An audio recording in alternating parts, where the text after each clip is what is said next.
Hello, everybody. Welcome back to another 5 o'clock Feierabend live stream. Feierabend, German, if you don't know, means quitting time, the end of the day, end of the workday, time to go home.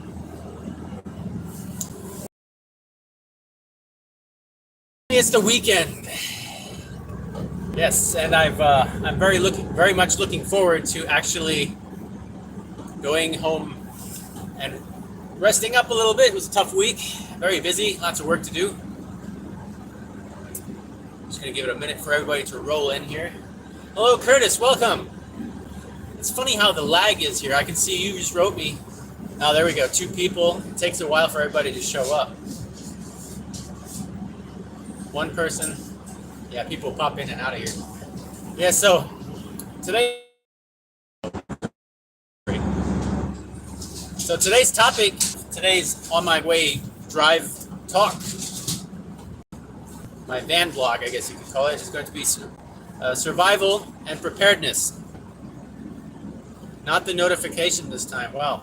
Hello. Yeah, I don't know how YouTube screws that up. I'm sorry about that. How that fails to work out every time. There's nothing on my end that I can do to improve that. Other than write YouTube nasty emails that they put right in the trash can anyway. Oh, you got notifications? Okay, that's good. Got the notification this time. Okay, very good. All right, that's cool. That's awesome. Okay, hope everybody is having a wonderful day, evening, or night, wherever you are in the world. I'm on my way home, as usual, on my 5 o'clock evening live stream, my van blog chat and rant, whatever it may be on that specific time of the day. And today I'd like to talk a little bit about preparedness and survival skills and the mindset that goes with having both of those.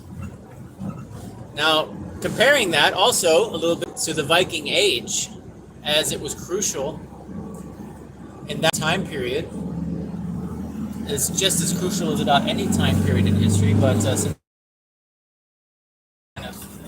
crucial certain is today.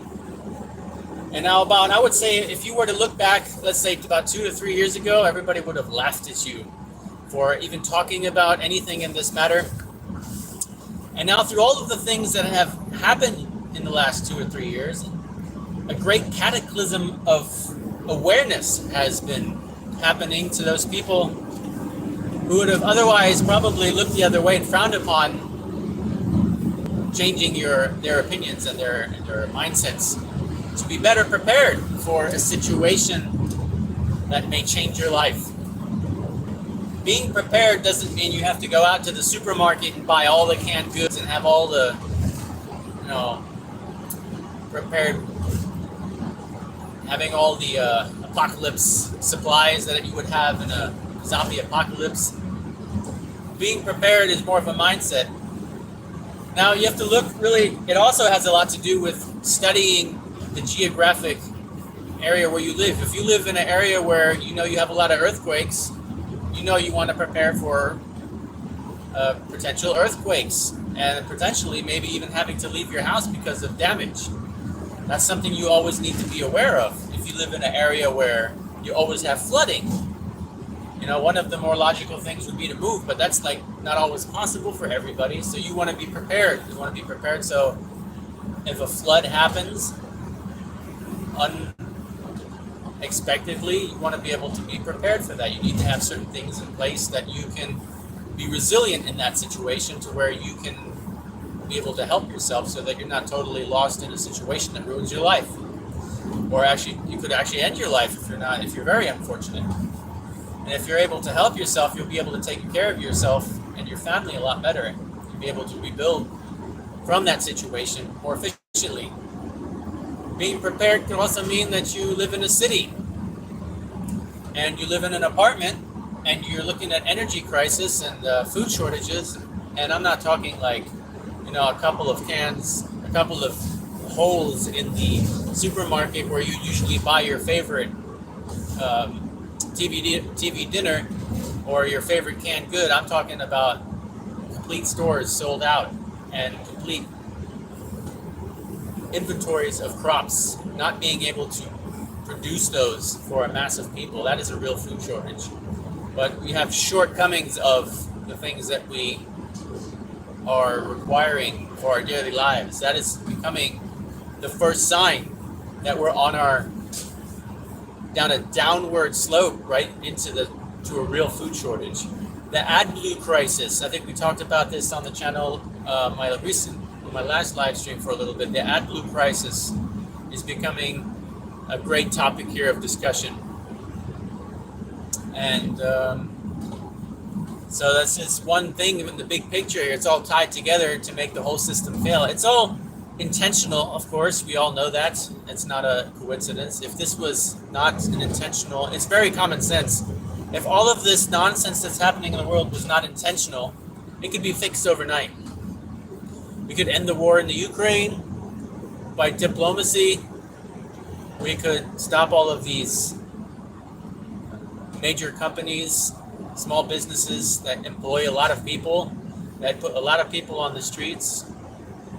We could stop those companies from going broke through the government really easily by changing the laws. We could really easily produce more food to feed more people so less people starve, and more people could afford food because the amount of it, and energy the same way. We could actually have that problem fixed right away. We go and open up the gas pipes again to the Nord Stream 1, 2, 3, 4, however many pipelines there are. We come to some business conclusion and we start building on sustainable energies while we are building up our industry on the ones that we need so dearly to expand. The expansion can only happen if you consume more. You can only grow in economics if you're constantly expanding. It's capitalism. It's what this whole world is built up on. It doesn't work if you no longer have expansion. And right now everything is falling apart, which amazes me because actually in capitalism, that's a two-sided sword. I'm really not a fan of it myself, but in capitalism, it's a win-win. You have people, if people work hard enough, they can actually get to some point, become a business, and if you're lucky and you have a good marketing idea, you can really make it. If you work hard and you have a little bit of luck, it's not it's not possible to do. But now that's been taken away from the majority of everybody because now you have the industry is collapsing, and you have major companies that are built up on small businesses, on small businesses. They're collapsing as well because they no longer have the infrastructure to even function at baseline, and let alone expand and grow and create profits. Again, are invested back into the business. So it's all tied in together. It's all if they, I don't understand, because also that's one point. The other point is the major capitalists, the winners, are the super rich people. They're getting paid out all the time by making all these deals. The major corporations, and I don't understand why they're shooting themselves in the foot. There's a bigger picture here that's much greater than the common good of the common rich person can get behind the mind of what we think a common rich person would be interested in. There's a greater picture here, and I believe it is part of trying to keep us, that's you and me, from ever getting anywhere off of our own feet, from ever setting anything into this world on our own energy that we can rely on without being dependent on some kind of massive system of the new world order, or I don't know what you say, whatever, call it what you will. You can name it whatever you want. It's no good. It has 1,000 names. Like they say, evil has 1,000 names and 1,000 faces. It's the same with what's going on in the world today. And we need to really wake up and get prepared. So you're going to ask, well, what am I going to prepare for? How am I going to do that? I only have a one-room apartment, and I live in a 50-story building with another 500 people. How am I going to prepare for the collapse? Well, first thing, if you have anybody, relatives or friends that live far away from the city, if you have that possibility, and you can dearly consider it just for a moment to think about leaving the city, get out of the city, The city would be the worst place to be when they shut the power off and the heat. The stores closed. There won't be food because you have probably very little to no chance to help yourself there, and there will be nothing but desperate people everywhere you go. You won't be safe, and it won't be the place you want to be. And a lot of people, a general amount of the public, always think, I'll just go out in the forest. That's a mentality that is totally going to get a lot of people killed.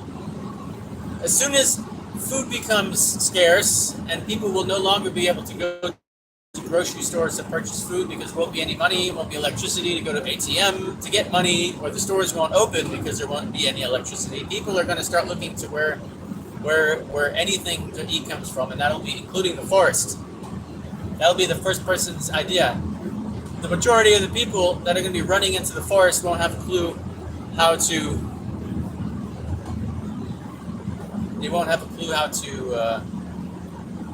what they're up against in the first place. You have to imagine now, from the normal hunting pressure that animals are suffering from, that the environment is dealing with, you're going to have all of a sudden, you're going to have a 500% overload. I mean, if that's just not even exaggerated. You have your occasional hunting that's controlled here in Germany, but now if you have every second person in the city is starving, you're going to have everybody and their mother, basically for real, out in the forest hunting rabbits and deer with whatever they have. And some people will have firearms, bows and arrows and crossbows. And there will not be a single animal within 500 miles of anywhere where there's people within days. I mean, probably for 3 days. If it gets to the point where people are going to go hunting in the forest for food, within 3 days there won't be a single animal close to any civilization anywhere. And the biggest threat then will be other people. Other people are going to be looking for other people to hunt for what they have, for the weapons, for the clothing, for the gear, for the resources that they have access to. They might, figure out where you live and come after you when you get back to your home, and they start robbing house to house. It's the mob of zombies, I say. It's the people who you have the haves and the have-nots. Oh, Moncoco 64, welcome. I saw you pop in there. I'm trying to pay attention to the road, which is every once in a while I can kind of peer down. You got your tent set up in the forest. That's very nice. It's a wonderful weekend to do some camping. We had lots of rain now. The forest is coming to life. The smells of the fall forests are very beautiful. I'm going to go home now. I'm going to go pick up some packages at my parents' house, go say hello, and then I'm going to go to the Viking camp and probably do a little work, see what we can get done. And I may start up the forge and do some filming, because I have a project I need to start. It's on my project list. And I might make a little fire myself. Yeah, but being prepared, it's a multitude of different angles and approaches, and it's individual for everybody. If you have a medical condition that you're concerned about or it needs attention, you need to prepare for that. In the case of a power outage, you won't be able to get certain items that you may be able to still acquire now, and I would probably look into that. If you have pets, you may want to prepare a little bit ahead of time. Maybe instead of buying 1 bag of dog food, buy 2. Something in that manner. If you have children, same again there. Instead of just, if you can afford. Now, a lot of people are living right on a tight budget. I understand that. That is absolutely a very real fact there. And it's not easy to work around that in some cases. But you have to think a little bit outside the box as far as what can I do. And for everybody, their situation is different.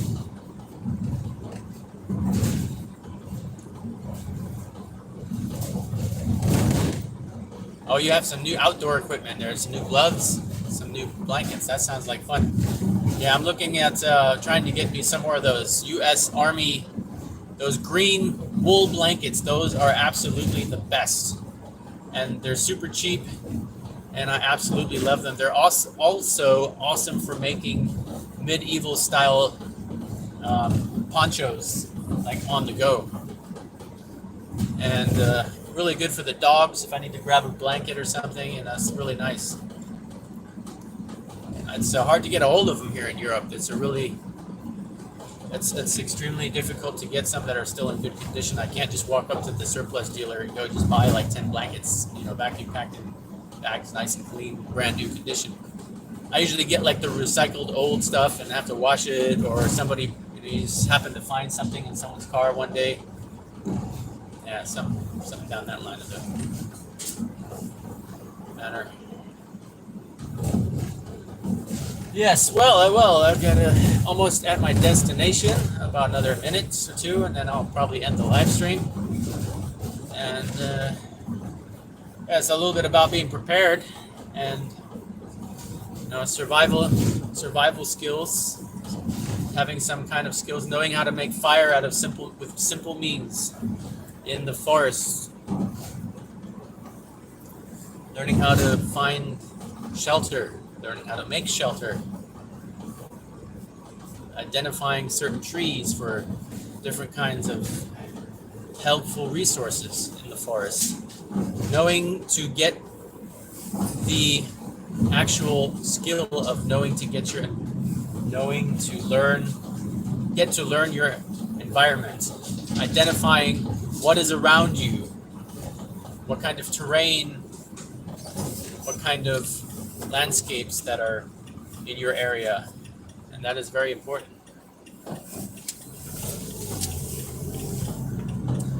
Dutch lion, I know what that is. It's a very painful illness in the bones. It makes your bones stiff and it hurts a lot. Yes, we have that. It's the same in Germany here too. Okay, well, I am now at my destination.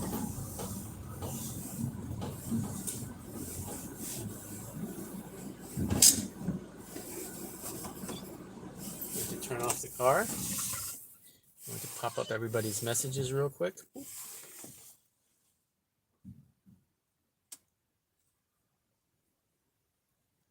Makrele. Yeah, we have mackerel here too.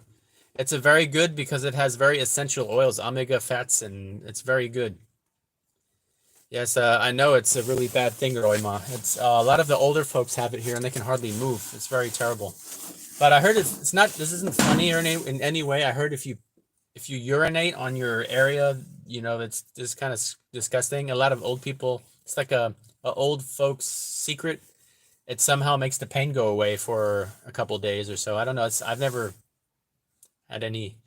tried it, or I don't know if that works or not. But yeah, that's one of the old people's remedies for that kind of pain. Okay, I am now at my destination that I had wanting to. Yeah, I can't believe it works either, but you know how that works. I think that some of it also, if you believe something, or the placebo effect. There you go. That's what I was looking for. If you believe something strong enough, I guess it can help somehow.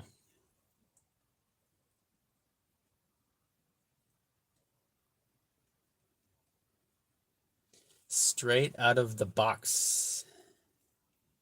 I'm not sure.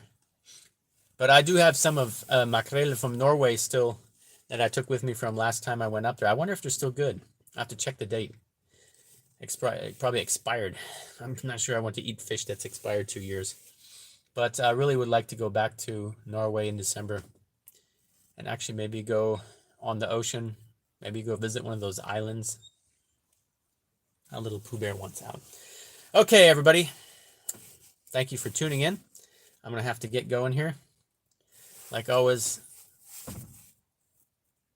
thanks for tuning in. Stay safe. Not really. Stay safe and see you soon.